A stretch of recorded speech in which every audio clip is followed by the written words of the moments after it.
안녕하세요. 너울쌤입니다. 오늘은 2023년 요양보호사 시험 대비 5강 시간입니다. 제가 최신 기출 문제 단원별로 유형을 파악하면서 문제풀이도 하고 있고요. 또 이제 시험이 매일매일 이루어지기 때문에 이제 임박하신 선생님들을 도와드리고 싶어서 모의고사 80문제를 이론 실기로 해서 중간중간 업로드도 진행하고 있죠. 오늘은 요양보호 관련 기초 지식의 단원을 가지고 최신 기출 문제를 풀면서 요 단원을 좀 정확하게 알고 넘어갔으면 좋겠다라고 하는 부분들을 풀어가려고 합니다. 자, 그러면 이 단원에 문제가 어떻게 분포되고 있는지 한번 보도록 할게요. 자, 요양보호 관련 기초 지식 파트는 크게 노인성 질환의 특성, 노화에 따른 신체 심리적 변화, 주요 질환, 그 다음에 건강 증진, 질병 예방 이렇게 네 파트로 나눠져 있고요. 노인성 질환의 특성 같은 경우에는 한 문제 정도를 출제하고 있는 상황이에요. 네. 그리고 소화기계부터 심리정신계까지가 10파트잖아요. 이 중에서 변화가 일어날 때 뭐 옳은 것은 이렇게 물어보는데 보통 증가의 표현을 쓰는 게 몇 가지가 있거든요. 그걸 잘 기억해 두시면서 이 신체 심리적 변화를 파악하시면 좋겠고요. 그 다음에 소화기계부터 심리정신계까지 각자 질환이 나오잖아요. 네, 여기 있는 문제는 7, 8문제가 보통 출제가 된다고 생각하시면 돼요. 뭐 증상이 냈다가 치료 예방이 났다가 관련 요인 이런 식으로 섞어내는 거고요. 자, 그럼 이 변화는 한 3문항에서 4문항 정도가 출제가 돼요. 그 다음에 건강 증진과 질병 예방은 건강 증진 행위들이죠. 영양부터 안전수칙까지 여기도 보통 3개 정도. 자, 이렇게 다 합쳐보시면 14개에서 15문항 정도가 이 부분을 차지하고 있는데 비중이 꽤나 큰 파트라고 생각하시면 돼요. 자, 여기를 잘 우리가 이해를 해 두시고 계시면 1교시 이론에서 과락을 잘 면할 수 있고 합격을 향해서 조금 더 빨리 가실 수 있다 생각하시면 되거든요. 자, 그럼 이제 어떻게 문제 풀면서 개념을 정리할 것인가? 자, 시작하도록 하겠습니다. 자, 1번입니다. 노인성 질병의 특성으로 옳은 것은 1번, 약 성분이 체외로 빨리 배설되어 치료가 어렵다. 2번, 증상만으로도 초기 진단이 쉽다. 3번, 원인이 정확한 만성 퇴행성 질환이 대부분이다. 4번, 정상적인 노화 과정과 구분하기 어렵다. 5번, 재발이 드물다. 자, 정답은 4번입니다. 정상적인 노화 과정과 구분하기 어렵다. 네. 자, 일단은 우리가 정상적인 노화라고 하는 것은 앞에서 소화기계가 뭐 호흡기계가 노인이 되면 어떻게 변하나요? 이런 내용들을 설명하는 거잖아요. 예를 들면은 소화가 안 돼요. 아, 이게 나이가 노화 때문에 나이가 들어서 소화가 안 되는 건지 아니면 질병 때문에 소화가 안 되는 건지 이런 구분이 잘 안 된다는 거예요. 이거하고 비슷한 말이 2번입니다. 증상만으로는 이게 정상 노화인 건지 질환인 건지 구별이 안 되기 때문에 초기 진단이 쉽지 않아요. 잘 안 된다는 거죠. 어찌 보면 2번과 3번의 표현이 같은 표현일 수 있겠습니다. 그럼 1번 같은 경우에는 약성분이 체외로 빨리 배설되지 않습니다. 그래서 배설이 잘 안 되기 때문에 몸에 남아 있어서 약물 중독이 잘 된다는 거죠. 그 다음에 원인이 정확한 건 네, 만성퇴행성 질환은 거의 없어요. 불명확하죠. 그 다음 이제 재발이 드물다. 재발 잘 됩니다. 이 표현 외에도 126페이지 표준규제에서 조금 알아두셨으면 하는 단어들이 뭐냐면 노인성 질환이자 질병은 단독으로 발생하는 경우는 드물다는 거. 그쵸? 그 다음에 경과가 길다. 병에 걸려있는 시간. 그 다음 합병증이 생기기 쉽다. 이런 표현도 같이 알아두면 참 좋을 것 같아요. 네. 자, 다음 문항 가겠습니다. 자, 2번입니다. 노화에 따른 심혈관계 변화로 옳은 것은 1번 심장 근육의 탄력성이 떨어진다. 2번 최대 심박출량이 증가한다. 3번 말초혈관으로부터 심장으로의 혈액순환이 증가된다. 4번 심장 근육이 얇아진다. 5번 정맥의 강화로 하지 부종이 개선된다. 자, 정답은 1번입니다. 심혈관계에서 증가되는 표현을 쓰는 게 하나 있습니다. 요거 먼저 알아두면 참 좋을 것 같아요. 각자 파트마다 증가의 표현을 쓰는 것들이 따로 있는데 요거는 제가 이 변화 문제 다 풀고 나서 한 장으로 정리를 해드리도록 할게요. 자, 일단 그럼 심혈관계는 심장의 근육이 두꺼워집니다. 두꺼워지니까 증가죠. 그러면 4번 일단 틀렸어요. 네. 근데 근육은 두꺼워지는데 탄력은 오히려 떨어지세요. 예. 그래서 1번이 정답이 되는 거죠. 힘을 잃는 거죠. 두께에 비해서. 나머지는 전부 다 감소입니다. 심박출량 감소, 심박동수 감소, 말초혈관으로부터 심장으로의 혈액순환도 감소. 정맥도 강화가 되는 게 아니라 약화, 이런 식으로. 그래서 심혈관계에서는 증가되는 표현, 지금 빨간색 마크하신 거 한번 아직 정리가 안 되셨다면 이번 시간에 딱 정확하게 내가 인지하고 있어야지 라고 생각하고 기억해 두셨으면 좋겠어요. 자, 다음 문항 가도록 하겠습니다. 자, 3번입니다. 노화에 따른 소화기계 변화로 옳은 것은 1번 위액의 산도 증가, 2번 직장벽의 탄력성 감소, 3번 췌장의 소화효소 분비 증가, 4번 구강 건조증 감소, 5번 간의 약물 대사 기능 증가. 자, 그럼 소화기계 변화 중에서 증가되는 표현은 뭔가요? 요거 하나 있습니다. 쓴맛과 신맛의 증가. 자, 만약에 내가 얘를 알고 있었다. 이 문제를 이제 어떻게 푸는 거냐면 이렇게 푸는 거죠. 자, 문제를 딱 보고 증가되는 표현이 있네, 여기. 그러면 증가 앞에 쓴맛과 신맛이라고 써져 있나? 없어요. 일단 다 지우는 거예요. 예, 이렇게 하면 오지선이 이지선이 됩니다. 그쵸? 그러면 2번 문항과 4번 문항만 가지고 답을 찾으신다면 이 얼마나 빨리 푸는 거예요. 그래서 제가 증가 표현을 잡아두십시오라고 했던 건데, 이것 빼고 나머지는 감소니까 그럼 직장벽의 탄력성이 감소되나? 맞습니다. 그럼 얘는 자, 구강건조 한번 생각해 보세요. 네, 입이 바짝바짝바짝바짝 말라간다 이런 말을 쓰죠. 네, 그래서 얘는 오답이 되는 거예요. 요것만 잘 알고 계셔도 문제 정답을 찾는 속도는 굉장히 빨라질 수 있어요. 자, 그럼 다음 문항 가겠습니다. 자, 4번입니다. 노화에 따른 근골격계의 변화로 옳은 것은 1번 추간판이 얇아진다. 2번 허리의 피하 지방이 감소한다. 3번 골반이 좁아진다. 4번 뼈의 질량이 증가한다. 5번 근긴장도가 증가한다. 자, 그럼 근골격계에 증가되는 표현이 무엇이냐? 네, 두 가지입니다. 골반이 커져요. 증가, 허리의 피하 지방이 증가돼요. 자, 그럼 요거 딱 보고 요 증가 표현을 딱 봤더니 이거 아니네. 그럼 또 두 개 지우는 거죠. 네, 그 다음에 이제 나머지 보는 거. 피하 지방은 증가한다고 했는데 골반도 증가한다고 했는데 정답은 1번입니다. 예, 요런 식으로 뭐냐면 네, 답이 찾아지세요, 금방. 간단하죠. 그래서 증가 표현은 좀 따로 정리를 하셔서 알아두셨으면 좋겠습니다. 라고 하는 거거든요. 자, 한 번만 더 풀어보고 증거 표현 살펴보도록 하겠습니다. 다음 문항이요. 자, 5번입니다. 노화에 따른 시각계 변화에 관한 설명으로 옳은 것은 1번 수정체가 맑아진다. 2번 눈물의 양이 증가한다. 3번 각막 반사가 저하된다. 4번 빛에 순응하는 속도가 빨라진다. 5번 가까이 있는 물체에 초점을 맞추기가 쉬워진다.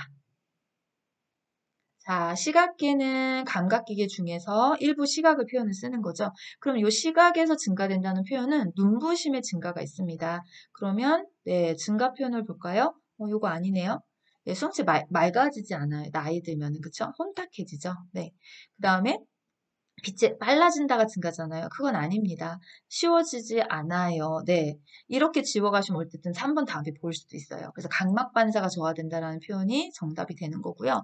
우리가 이 시험 문제, 지금 5번 문제 같은 경우에는 감각기계 중에서 시각계만 이야기를 했거든요. 그럼 감각기계가 시각계만 있는 게 아니잖아요. 청각도 있고, 미각도 있고, 후각도 있고, 촉각도 있습니다. 자, 그 중에서 청각에서는 외이도의 가려움과 건조증이 증가된다는 표현을 쓰고 있고요. 그 다음에 이제 미각이자 소화기계에서는 쓴맛과 신맛이 증가된다는 표현을 쓰고 있어요. 이것도 같이 알아두시면 좋겠는데, 그럼 이제 증가되는 표현의 파트를 전체를 정리하도록 하겠습니다. 자, 여기에요.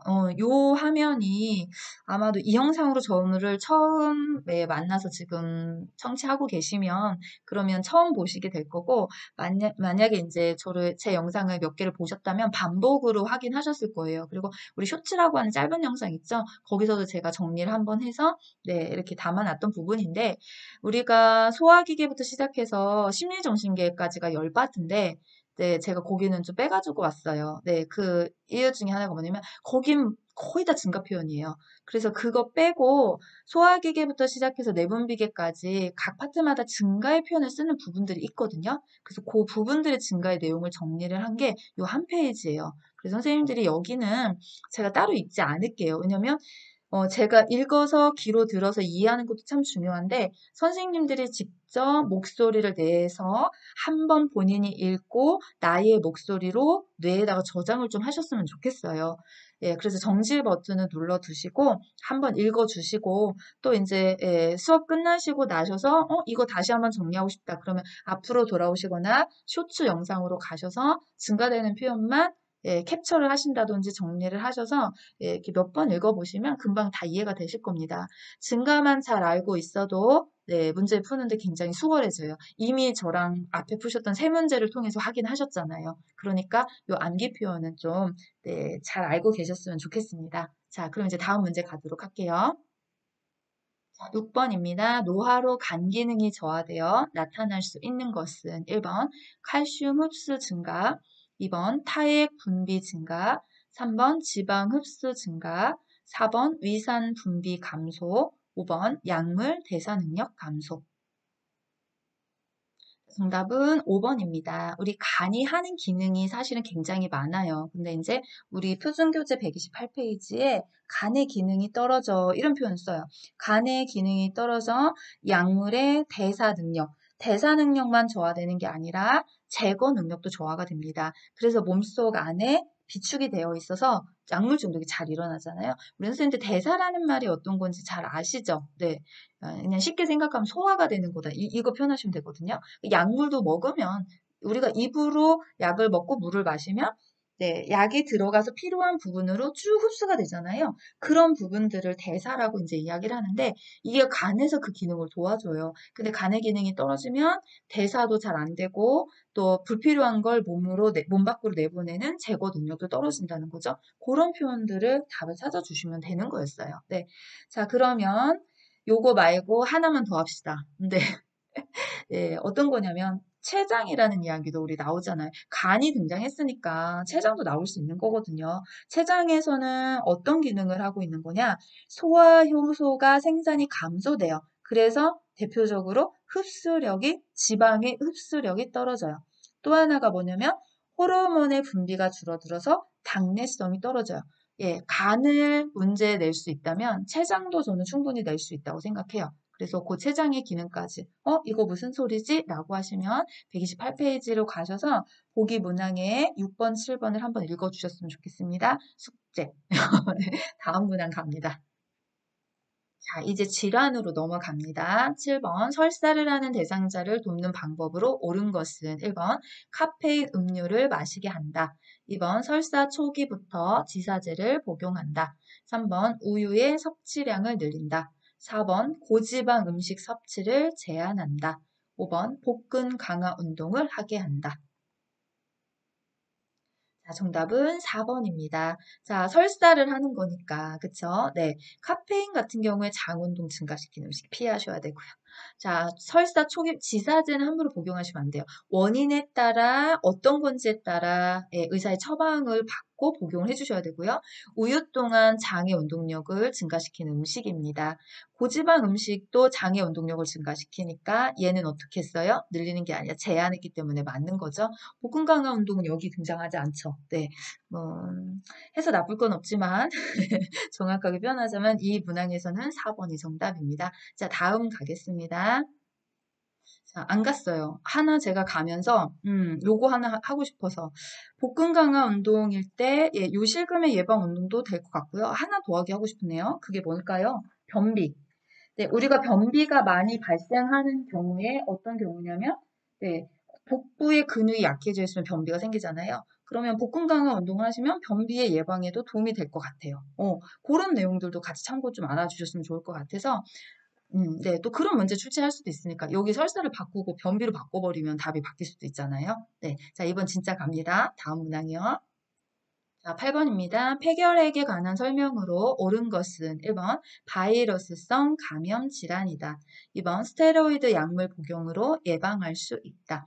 3번 약물 복용 중 주기적인 간 기능 검사가 필요하다. 4번 치료 기간 중 증상이 사라지면 약물 복용을 중단한다. 5번 오전에 고열이 나고 오후에 열이 내리는 증상이 반복한다.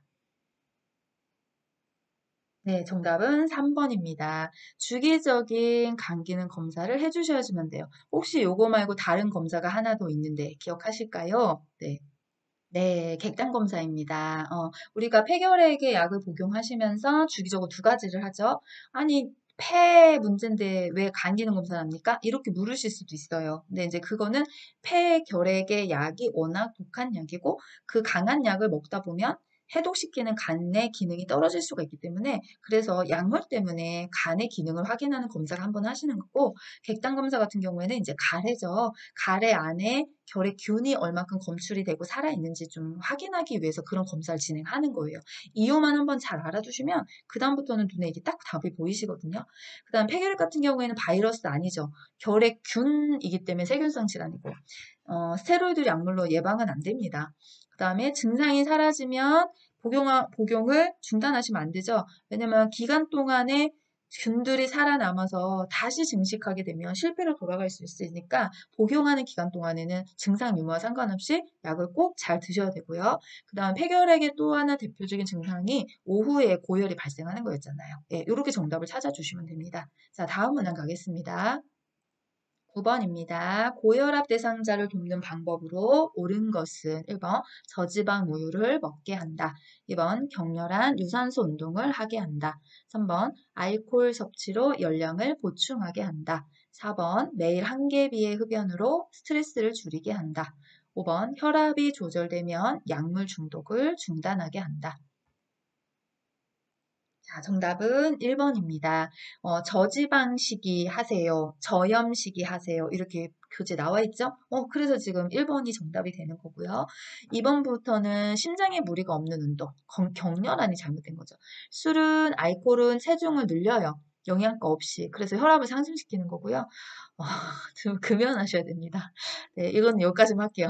네. 그 다음에 혈압이 조절되면 예, 중단하시면 안 되죠. 의사의 처방에 따라. 예, 혈압이 올라갔다고 약을 끊으시면 다시 올라갑니다. 예, 그런 부분들이 체크해 주시면 돼요. 자, 다음 문항 가겠습니다. 자, 10번입니다. 적혈구 부족이 원인이 되어 산소 운반 능력이 저하되는 질환은 1번 폐렴, 2번 빈혈, 3번 폐기종, 4번 뇌경색, 5번 동맥경화증.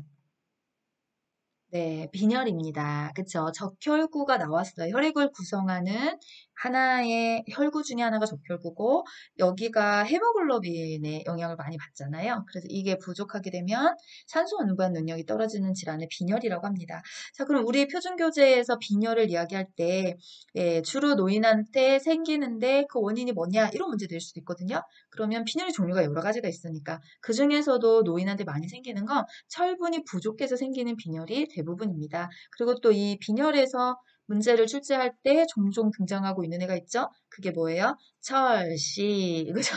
철씨? 철분제는 비타민 C랑 함께 먹었을 때 흡수력을 빨리 할 수 있어요. 그래서 철분은 C랑 함께, 전 이렇게 하거든요. 칼슘은 D랑 함께, 철씨, 칼디, 얘네가 짝꿍이에요. 흡수력을 도와주는 비타민의 종류들이죠. 이것도 같이 알아두셨으면 참 좋을 것 같아요. 자, 다음 문항 갑니다. 자, 11번입니다. 골다공증이 있는 노인이 낙상했을 때 발생할 가능성이 높은 질환은 1번 척추 협착증, 2번 척추 측만증, 3번 고관절 골절 대상자, 4번 강직 척추염, 5번 류마티스 관절염. 자, 정답은 딱 3번입니다. 제가 사실 의학질환을 수업 시간에 제가 교육원에서 강의할 때는 이런 말씀을 먼저 드리고 시작해요. 우리 표준교재에 나와 있는 병명이 아닌 병명이 등장하면 전부 다 오답입니다. 신경 쓰지 마십시오. 이런 얘기를 하거든요. 지금 고관절 골절 빼고요. 여기 1번, 2번, 4번, 5번 아무리 눈 씻고 표준교재 다 뒤져보셔도 나오지 않아요. 그 답이 될 확률이 0%. 정말입니다. 예. 그래서 제가 늘 항상 표준교재를 저는 이제 이 의학 파트를 나갈 때 어떻게 하냐면, 선생님 소화기계에 해당하는 질병명 한번 불러보실래요? 이렇게 먼저 하고 시작해요. 네, 호흡기계에 들어가는 질병을 불러보실래요? 이렇게 다 살피는 거예요. 그 이유 중에 하나가 뭐냐면 내가 표준교재에 나왔던 의학 질환은 답이 될 확률이 있지만 이렇게 1, 2, 4, 5번처럼 표준교재에 나오지 않았던 게 보기에 들어간다면 고민하지 마시고 다 X치면 정답 하나 볼 겁니다. 이게 이제 뭐 국시원 출제하시는 분이 제 걸 듣지는 않으시겠지만 네, 국시원 출제하신 분들의 전략입니다. 그래서 정말 표준교재를 많이 읽는 사람이 점수가 올라갈 수밖에 없어요. 이것도 표준교재에서 많이 보셨다면 금방 아시잖아요. 네, 앞으로 의학의 문제를 마주하시면 그렇게 알고 지나가셨으면 좋겠어요. 네, 이제 다시 잔소리 안 할게요. 그런 부분에 대해서는 한 번만 하고 갈게요. 자, 그럼 다음 문제 보도록 할게요. 12번입니다. 전립선 비대증의 발생 요인으로 옳은 것은 1번 요로 감염, 2번 체중 감소, 3번 소변 배설량 증가, 4번 규칙적 도뇨 시행, 5번 남성 호르몬 불균형. 네, 전립선 비대의 발생 원인이자 요인은 호르몬의 불균형입니다. 근데 어떤 호르몬의 불균형인 거냐? 예, 정확하게 말하면 여기 남성 호르몬의 불균형이라고 했지만 이 불균형의 정확한 정의가 남성 호르몬은 감소를 하고 여성 호르몬은 증가를 하는 거예요. 왜 이 표현을 제가 같이 여기다가 해가지고 왔냐면 이런 오답이 있어요. 남성 호르몬 증가, 여성 호르몬 감소. 그럼 오답이잖아요. 어떤 호르몬이 감소가 되고 어떤 호르몬이 증가가 되는지 정확히 알고 있는 불균형이 예, 크게 우리가 비슷한 문제가 나왔을 때 틀리지 않고 다 맞춰낼 수 있는 방법이거든요. 그리고 이거 말고도 표준교재 관련 요인으로 언급한 게 또 있어요. 그게 뭘까요? 비만입니다. 그럼 비만이 되는 식사가 뭘까요? 고지방, 고콜레스테롤 음식을 섭취하는 경우예요. 예, 만약에 5번의 문항을 빼버리고, 그죠? 여기다가 비만을 써놨든지 아니면 고지방, 고콜레스테롤 음식 섭취 이렇게 써도 정답으로 예, 우리가 이걸 답을 찾아주셔야 돼요. 거기까지 생각하기 위해서 표준교재 저도 옆에다 놓고 선생님들한테 예, 같이 증명하는 시간으로 보여드리고 있습니다. 자, 다음 문항 갑니다. 13번입니다. 위궤양 대상자를 돕는 방법으로 옳은 것은 1번 잠자리에 들기 전에 커피를 마시게 한다. 2번 콜라색 대변을 보더라도 정상이라고 안심시킨다. 3번 맵고 짠 음식을 섭취하게 한다. 4번 훈연한 음식을 먹게 한다. 5번 흡연자는 금연하게 한다. 자, 정답 금방 찾으셨을 거예요. 네, 흡연자는 금연하게 해야 됩니다. 이 금연해야 되는 이유가 있죠. 위궤양일 때 발암물질과 유해 화학물질 많이 포함되어 있어서 위궤양을 굉장히 악화시켜요. 그래서 절대적으로 금연하는 걸 권장합니다. 약물요법도 하시고 식이요법도 하시고, 예, 그래서 식이요법 중에서 이런 거 맵고 짠 거 드시면 안 되고 훈연한 거 드시면 안 되고 자극적인 거 드시면 안 되고 커피도 자극적인 거니까. 예, 그런 부분도 우리가 같이 체크해 주시면 좋을 것 같아요. 하나만 더 합시다. 자, 진통제를 먹어야 될 경우가 있어요. 그랬을 때는 뭐를 같이 복용하면 참 좋냐면 점막보호제. 왜냐하면 이 진통소염제가 예, 위 점막을 많이 손상시키기 때문에 그런 표현도 치료 예방에서 시험 문제 문항으로 종종 등장하고 있거든요. 그래서 같이 알아두시면 좋을 것 같아요. 자, 다음 문항 갑니다. 자, 14번입니다. 대상자의 비타민 D 생성에 도움이 되는 방법은 1번 식이섬유 섭취를 늘린다. 2번 체중 부하 운동을 한다. 3번 칼슘을 섭취한다. 4번 금연한다. 5번 햇볕을 쬐인다. 네, 정답은 5번입니다. 비타민 D를 생성하는 데 있어서 도움이 되는 게 예, 햇볕을 쬐는 거죠. 일광욕 하는 거죠. 그래서 오전 10시에서 2시 사이에 주 2, 3회 30분에서 1시간 정도의 자외선을 쐬주면 충분한 일조량이 된다라고 하고 있고요. 그 다음에 D 생성에 도움이 되는 방법도 있습니다.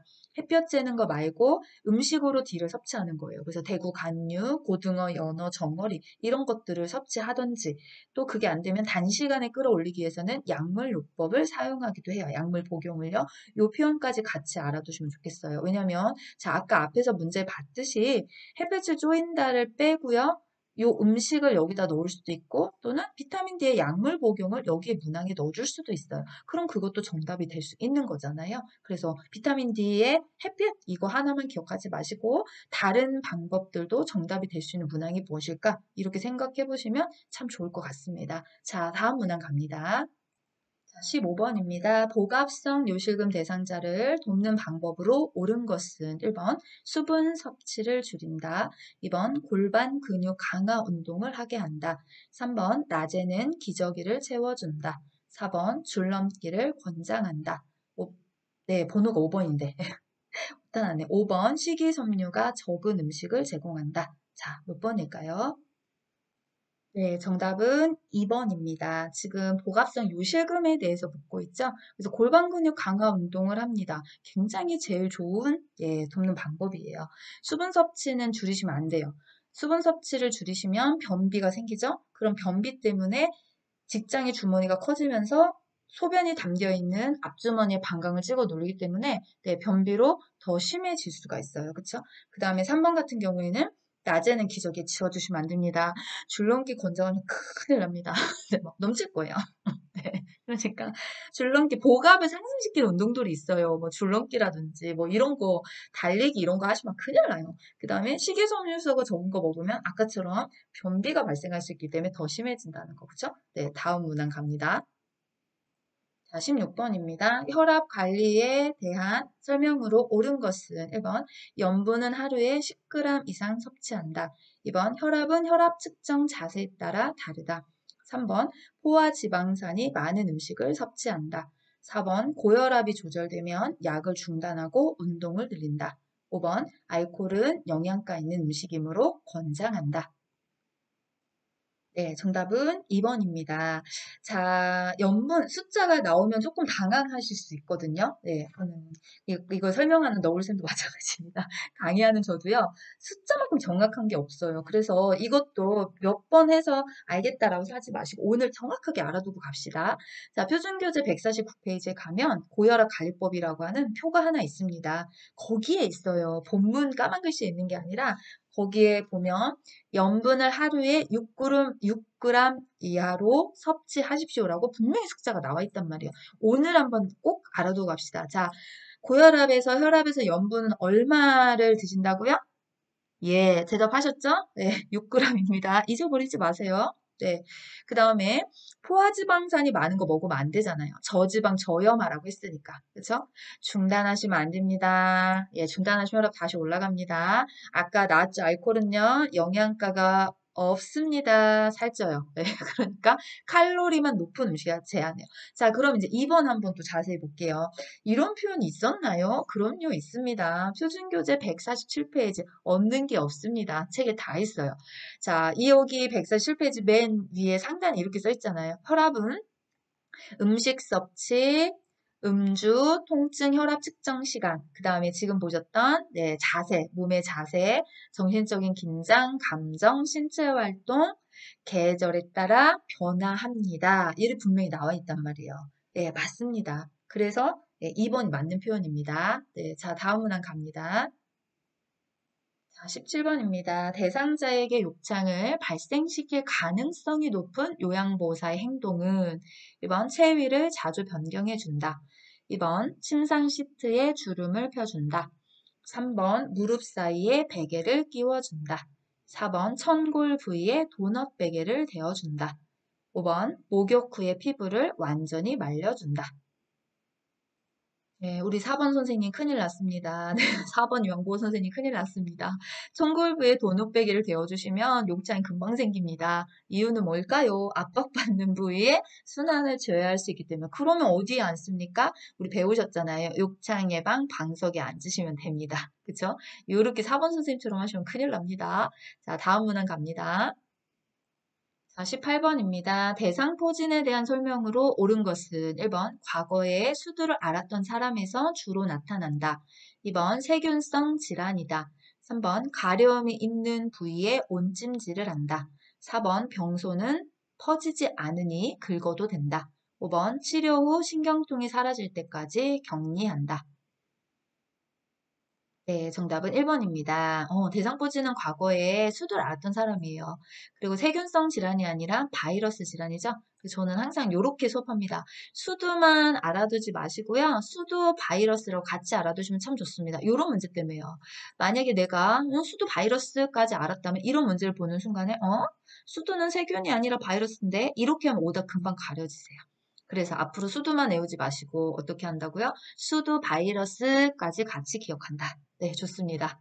자, 이제 3번 같은 경우에는 가려움이 있어요. 뭘 쓴다고 하죠? 칼라민 노션의 국소 치료제를 사용한다는 표현을 쓰죠.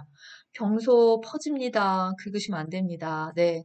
신경통이 격리요? 이건 전염성 질환이 아니에요. 그래서 격리는 필요 없습니다. 자, 다음 문항이요. 자, 19번입니다. 치매에 관한 설명으로 옳은 것은 1번, 날짜, 요일, 시간에 대한 진압력은 정상이다.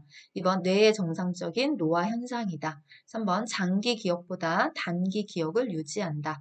4번, 혈관성 치매 발생 비율이 가장 높다. 5번, 감각 기능은 정상인데 대상인지 장애인 실인증이 나타난다. 자, 정답은 5번입니다. 자, 하나씩 볼게요.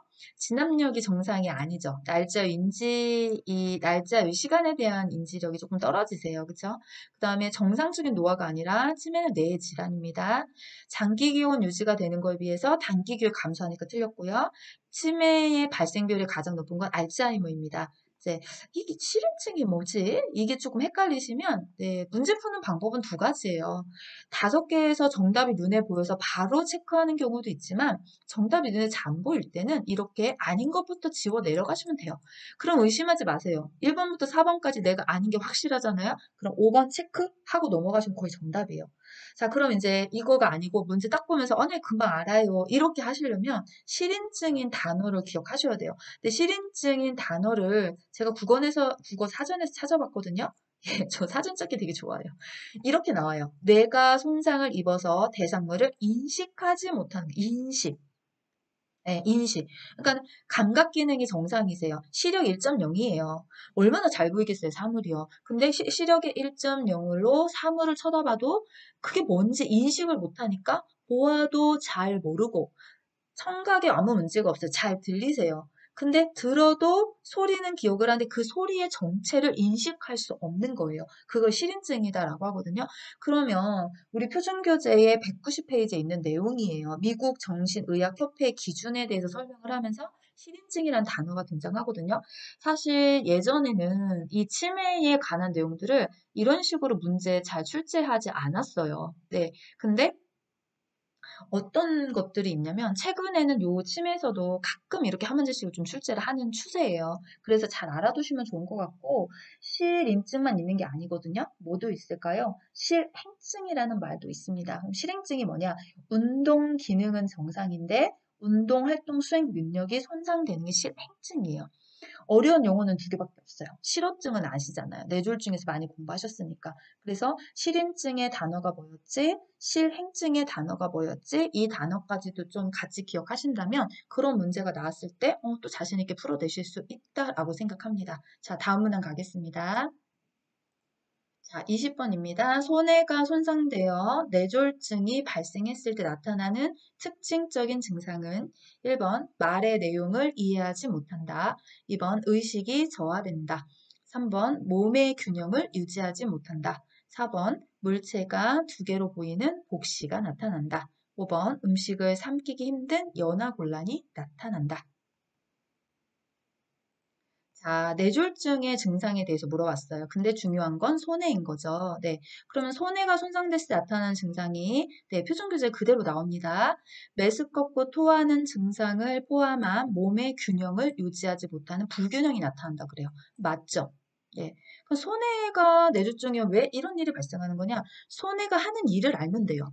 대뇌는 인지를 담당하는 뇌입니다. 손해는 사람의 동작이나 행동, 움직임을 담당하는 뇌입니다. 그러니까 손해가 하는 일이 몸의 동작이나 움직임인데 여기에 뇌졸중이 오셨으니까 내가 손상됐을 거 아니에요. 그러면 몸의 동작이나 활동의 움직임을 제대로 할 수 없는 거죠.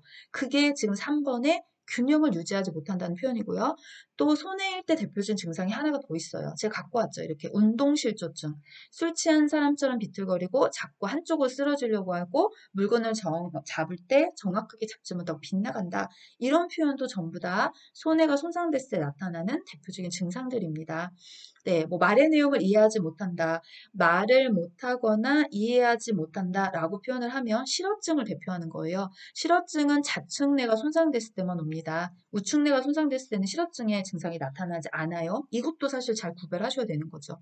그 다음에 의식이 저하됩니다. 그건 뇌관이 손상됐거나 손상 부위가 광범위하게 넓었을 때, 복시나 연화곤란은 편마비의 증상으로다가 많이 표현을 하고 있어요. 그래서 이렇게 특징적인 부분들을 잘 기억해 두셨으면 좋겠습니다. 자, 다음 문항 가겠습니다. 자, 21번입니다. 다음에서 설명하는 신경계 질환은 도파민 분비 장애로 발생함. 동작이 느려지고 근육 경직, 안정시 떨림이 나타남. 1번 뇌졸중, 2번 뇌막염, 3번 파킨슨병, 4번 혈관성 치매, 5번 알츠하이머병. 자, 우리 선생님들 금방 찾았을 거예요. 그쵸? 아, 그거 나 알아요. 파킨슨. 네, 맞습니다. 자신 있게 푸세요. 이런 문제는요. 도파민이라고 하는 호르몬이 덜 나오고 근육이 경직되고 안정시 떨리고 무표정이 나타나고 느린 동작이 나타나고 이건 전부 다 예, 파킨슨병에 대한 대표적인 증상입니다. 자, 다음 문항 갑니다. 자, 22번 당뇨병의 대표적인 증상으로 옳은 것은 1번 소변 배설량 증가, 2번 감각의 민감성 증가, 3번 갈증 감소, 4번 음식 섭취량 감소, 5번 수분 섭취량 감소. 자, 정답은 1번입니다. 우리 당뇨병의 대표적인 다자가 들어가는 거 기억하고 계시죠? 다음, 다뇨, 다식. 자, 거기에 체중 감소까지 같이 기억을 해주셨으면 좋겠어요. 그럼 지금 소변 배설량이 증가한다고 했으니까 다뇨에 해당하는 표현을 쓰는 거죠. 갈증은 네, 다음과 같은 거죠. 다갈, 다음 이런 표현을 써요. 그러니까 다갈은 갈증이 늘어나는 거고 그런 음료를 많이 먹어서 다음이 되는 거고 이렇게 이어지는 거거든요. 자, 그러면 당뇨병의 증상 중에서 같이 기억하셨으면 좋겠다라고 하는 증상들을 제가 갖고 왔어요. 왜냐면 오답이 은근히 많이 나오는 곳이에요. 뭐 때문이냐면 다짜고 시작하는 이것들의 오답이 많이 나오는 게 아니라 요 발기부전이나 질 분비물이나 질 감염 증상이 들어갔을 때 당뇨에다 체크하지 않으시고 예, 비뇨생식기계에 관련된 어떤 답안을 찾아가시거든요. 근데 잘 생각해 보세요. 우리가 표준교재에 배웠던 비뇨생식기계 질환은요, 딱 두 개밖에 없어요. 여자분들한테 문제가 되는 요실금, 남자분들한테 문제가 되는 전립선 비대. 거기서 발기부전이나 질 분비물이나 질 감염의 증가를 설명하지 않잖아요. 여기밖에 없습니다. 당뇨가 오시면 면역이 많이 떨어지세요. 여자분들한테는 질이라는 부분들이 굉장히 면역이 약한 부분들이고 또 당뇨는 혈관성 질환에 가깝기 때문에 혈관에 힘이 좋아야 발기가 잘 되거든요. 그러니까 그런 부분들이 여기에서 나타나는 대표적인 증상들이에요. 또 있죠. 당뇨에서 우리 기억해야 될 거. 상처 치유가 지연된다. 이거랑 이어져서 발 건강, 당뇨 관리 같은 거 우리가 하잖아요. 그러니까 그런 부분들 기억하셔야 되고 또 이제 당뇨를 치료하지 않고 계속 계시면 고혈당이 나타나는 거고 그 다음에 저혈당의 증상들이 따로 있어요. 땀을 흘려 식은땀, 두통, 시야가 몽롱해요, 배가 고파요, 어지럼 이런 부분들은 당뇨병의 대표적인 증상들이기 때문에 여기도 이거 하시면서 같이 기억을 해주셨으면 좋겠어요. 그렇죠? 이런 문제 또 만날 수 있거든요. 그렇죠? 네, 자 다음 문항 갑니다. 자, 23번입니다. 당뇨병 대상자를 돕는 방법으로 옳은 것은 1번 혈당 조절을 위해서 공복 시에 운동을 한다. 2번 발의 상처를 예방하기 위해 양말을 신는다. 3번 운동은 식후 바로 해야 효과적이다. 4번 열량 소비를 위해 격렬한 운동을 한다. 5번 발톱은 둥글게 잘라서 상처를 예방한다. 네, 정답은 2번입니다. 발의 상처를 예방해서 양말을 신고 또 앞이 막힌 신발, 뒷굽이 너무 넓지 않은 거, 앞볼은 좀 넓은 거, 발가락에 상처가 생기시면 그게 이제 면역력 저하로 인해서 상처 치유가 지연되고 더 큰 문제를 일으키죠. 자, 혈당 조절에 공복 시 운동하시면 안 돼요. 저혈당 위험이 있는 거고요. 식후 바로 하면 효과 없어요. 언제 하시는 거예요? 식후 30분에서 1시간 경에. 왜? 그때 혈당이 오르기 시작하니까. 그 다음에 격렬한 운동 절대 하시면 안 돼요. 저혈당 빠져요. 쉬운 운동. 발톱은 둥글게가 아니라 일자. 그쵸? 자, 다음 문항이요. 자, 24번입니다. 다음에서 설명하는 질환은 주의력 감퇴가 수시간 내지 수일에 걸쳐 급격히 발생하고요. 초기에 사람을 못 알아봅니다. 그럼 1번 치매, 2번 선망, 3번 파킨슨, 4번 뇌졸중, 5번 우울증. 몇 번일까요? 네, 선망입니다.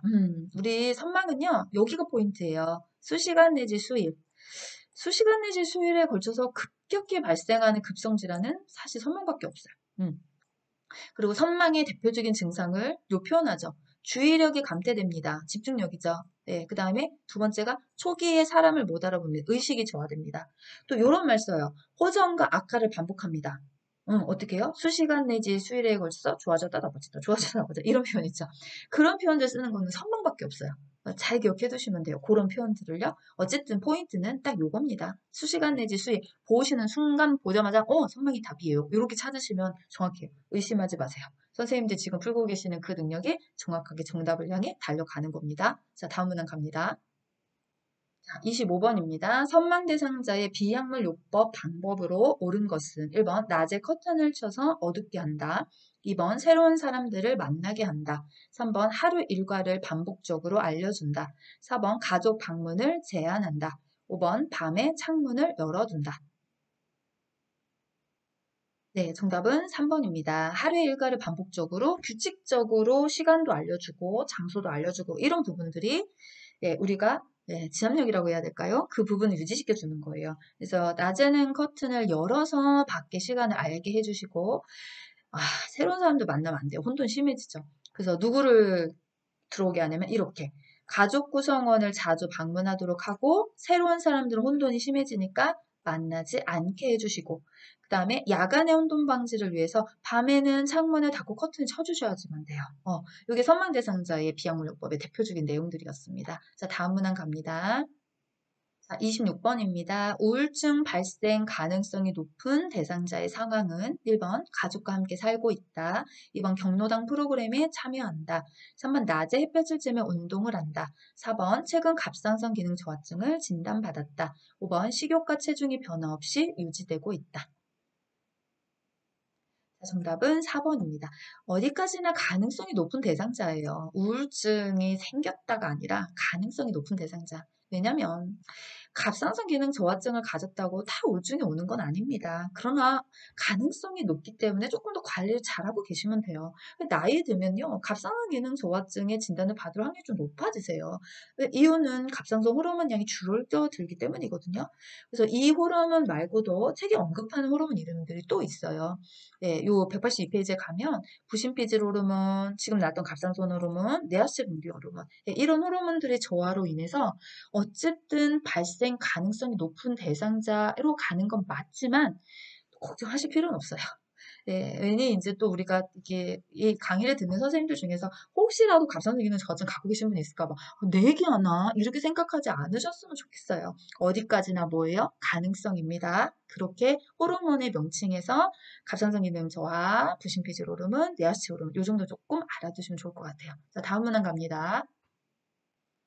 자, 27번입니다. 이제 여기 건강증진 및 질병 예방으로 넘어온 거예요. 그럼 이제 문제가 몇 문제 안 남았구나. 조금만 참으세요. 네, 지금 이제 40분 정도 됐으니까 10분 안에는 끝날 것 같아요. 오늘도 열공하시냐고 많이 힘드실 거예요. 그렇죠? 자, 그럼 이제 마지막 또 스피드 있게 빨리 달려서 이제 마무리 짓도록 하겠습니다. 자, 27번입니다. 수분 섭취 제한이 필요한 대상자는 1번 기관지염 대상자, 2번 전립선염 대상자, 3번 고혈압 대상자, 4번 간경화 대상자, 5번 협심증 대상자.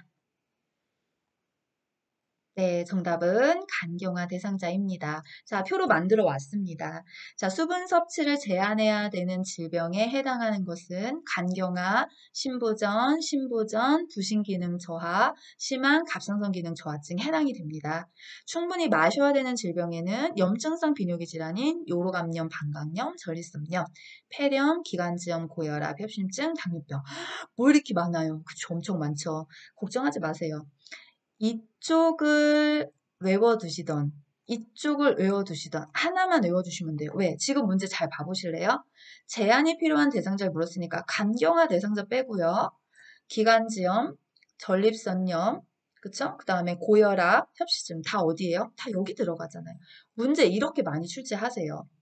그래서 제한하는 거 4개에다가 충분히 하나 넣는다든지 충분히 4개에다가 제한을 하나 넣는다든지 이렇게 되니까 이 많은 걸 다 외워요? 어떻게 해요? 그렇게 걱정하지 마시고 하나만 제대로 외워두자. 내가 외워놓은 게 제한해야 되는 질병이었다면 안 외운 건 충분히예요. 충분히를 외워뒀다면 안 외운 건 제한이고요. 무슨 말인지 아시죠? 이렇게 한 가지만 제대로 외워두시면 나머지 문제 푸는 거 어렵지 않다고요. 저는 사실은 제한하는 질병으로 외우고 있어요. 저는요. 저는 이렇게 외우거든요. 제가 외우는 방법은 이제 아무리 제가 간호사니까 전에 부종이 되는 장기가 어디였지? 맞아. 간, 부어. 복수 차더라. 간. 맞아. 심장 안 좋으면 부어. 네, 그 신부전. 그 신장. 거기도 붓는데? 그러면 신부전. 신장 옆에 부신이라는 데가 있어요. 그리고 너도 옆에 붙었으니 같이 가. 그리고 부신 기능 저하. 갑상선 목에 있는 거, 저하증. 저는 이렇게 외워요. 간경화, 신부전, 신장 옆에 부신, 목에 있는 갑상선 기능 저하. 이렇게 외워놓고 나머지는 그럼 다 충분히 이렇게 하거든요. 제 방법을 하셔도 좋고 또 선생님 나름대로 선생님들이 외우고 있는 방법이 있을 수도 있어요. 다 좋습니다. 대신에 제가 하나만 부탁하는 거예요. 암기하셔야 되고요. 그 다음에 다 외우기에 부담스러우니까 한 파트만 따로 빼서 암기해 두시면 충분히 문제는 풀 수 있다는 거. 자, 화이팅! 네, 다음 문항 갑니다. 자, 28번입니다. 노인의 약물과 관련된 특징으로 옳은 것은 1번, 약물의 효과가 빠르게 나타난다. 2번, 불편한 증상에 대한 인내심이 강해진다. 3번, 신장으로 가는 혈류량 증가로 약물이 축적되지 않는다. 4번, 위산 분비의 변화로 약물 흡수가 느리다. 5번, 약의 상표나 지시사항을 이해하는 능력이 증가한다. 자, 정답은 4번입니다. 위산의 분비 변화로 약물의 흡수가 느리다. 예, 효과 빠르게 나타나지 않아요. 왜 안 나타나는 거냐? 그런 말 쓰죠. 흡수가 느려져요. 대사도 느려져요. 예, 그러니까 효과도 느릴 수밖에 없고요. 그 다음에 인내심 강해지지 않아요. 자꾸 이제 약에 의존하려고 하죠. 신장으로 가는 혈류량이 증가되지 않고 감소돼요. 그래서 약물이 축적되지 않는 게 아니라 축적이 된다는 거고요. 그 다음에 위산의 분비 변화, 이거 맞죠? 네, 산의 변화가 늦으니까 우리가 음식을 먹으면 산이 잘 나와서 음식물이 흡수가 잘 되게 하는 건데 산의 분비량이 적어지니까 약도 흡수가 잘 안 된단 말이에요. 그래서 4번에 조금 어려운 표현일 수는 있지만 예, 맞습니다. 이것도요. 조금 어려우시면 아닌 것부터 지우세요. 아니잖아요. 아니잖아요. 아니잖아요. 이렇게. 그 다음에 5번. 상표나 지시사항을 이해하는 능력도 증가가 아니라 감소되죠. 아니잖아요. 그러면 하나 남네요. 그럼 4번. 네. 자, 문제 푸는 방법은 두 가지. 잘 애매해서 모르겠다 하면 아닌 것부터 빨리빨리 지우세요. 그럼 정답 하나 눈에 딱 보입니다. 그렇죠? 이런 방법도 한번 써보셨으면 좋겠어요. 자, 다음 문항 갑니다. 자, 29번입니다. 노인이 운동을 힘들어하는 이유로 옳은 것은 1번 관절의 가동범위 증가, 2번 균형 능력 증가, 3번 시력의 증가, 4번 심장의 수축력 증가, 5번 폐활량의 감소. 정답은 5번입니다. 가동범위 넓어지지 않아요. 균형 능력 떨어져요. 시력 감소돼요. 수축력 힘이 없어져요. 예, 폐활량이 줄어들죠. 예, 그래서 숨이 쉽게 차고 하시니까 운동하기 힘들어 하시는 거죠. 자, 다음 문항입니다. 자, 30번입니다. 흡연과 금연에 관한 설명으로 옳은 것은 1번 간접 흡연은 질병을 유발한다. 2번 흡연은 중독성이 약하다. 3번 금연 시기를 놓치면 금연은 할 수 없다. 4번 일시적 금연은 폐기능을 악화시킨다. 5번 금연 시 성기능이 저하된다. 정답은 1번입니다. 네, 여기도 쉽게 보이셨을 거예요. 중독성 강하죠? 예, 금연은 지금 당장 금연해도 늦은 거 아니라는 말을 해요. 예, 시기를 놓치는 게 아니라 지금이 할 수 있는 기회예요. 예, 잠깐 끊었던 금연도 폐기능에 도움이 됩니다. 성기능, 네, 금연하시면 좋아집니다. 예, 흡연하시면 떨어지고요. 네, 그런 부분 잘 기억해 두세요. 이 일상생활에 적용되는 부분이잖아요. 그렇죠? 눈이 번쩍 뜨실 거야, 아마 이 얘기하시면. 자, 다음 문항 갑니다. 자, 31번입니다. 만 65세 이상 노인에게 권장되는 예방접종은 그렇죠? 1번 수두, 2번 홍역, 3번 풍진, 4번 폐렴구균, 5번 유행성 이하선염. 자, 여기도 이렇게 푸는 거예요. 우리가 배운 예방접종 중에서 없어요. 이거 다 사실 없어요. 여러분 책에 없습니다. 네, 뭐 배웠을까요, 그러면? 이거 배웠죠. 폐렴구균. 화상풍, 디프테리아, 인플루엔자, 폐렴구균, 대상포진. 이거밖에 배운 게 없는데요. 예, 그러면 여기 중에서 답이에요. 이거 그냥 다 아닌 거예요. 여기 예방접종에서 하나 더 아셔야 될 거 있죠. 연수. 파상풍과 디프테리아는 몇 년마다? 10년마다. 인플루엔자는 매년마다. 폐렴구균과 대상포진 연수 있습니까?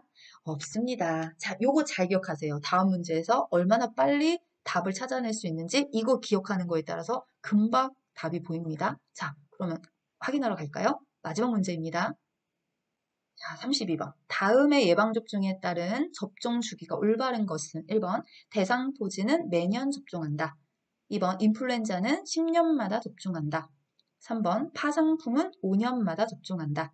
4번 폐렴구균은 위험군에 한해 1년마다 접종한다. 5번 디프테리아는 10년마다 추가 접종한다.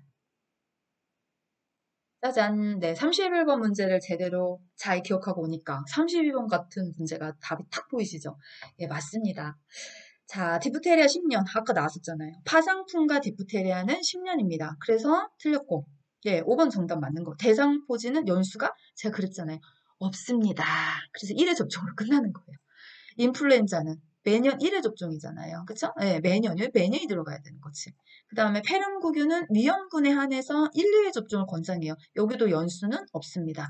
예, 이렇게 하면 아까 정리 한 번만 잘 해주시면 비슷한 유형의 문제들을 정말 쉽게 푸실 수 있어요. 그래서 중심의 개념들을 잘 이해하시면서 오셨으면 좋겠고요. 오늘은 이 파트가 문항수가 좀 많은 문항수라서 시간이 지금 한 50분 정도 됐거든요. 네, 어쨌든 오늘도 끝까지 공부하시느냐고 너무 고생 많으셨고요. 네, 긴장하지 마시고 늘 하던 실력대로 저랑 같이 공부하실 때는 뭔가 이렇게 막 배운다 이런 생각보다는요. 아, 내가 얼마 정도 잘 기억하고 있고 또 놓치고 있는 부분이 어디지? 이런 부분들만 조금씩 점검하시면서 그렇게 보충 수업으로 공부한다라고 생각하고 하셨으면 좋겠어요. 자, 어쨌든 오늘은 여기까지 단원을 나가는 거고요. 끝까지 같이 하시고 또 SCO 공부하시고 오늘도 또 열심히 선생님들 지금 이 순간도 최선을 다하고 있습니다. 네, 저도 그렇고 우리 선생님들도 그렇고 그래서 합격에 꼭 그 꼬린점에 당당하게 들어가셨으면 좋겠습니다. 자, 또 끝까지 같이 공부해준 선생님들 정말 감사합니다. 내일은 다음에 또 준비해서 6강에서 뵙도록 하겠습니다. 선생님들 수고하셨고 감사합니다.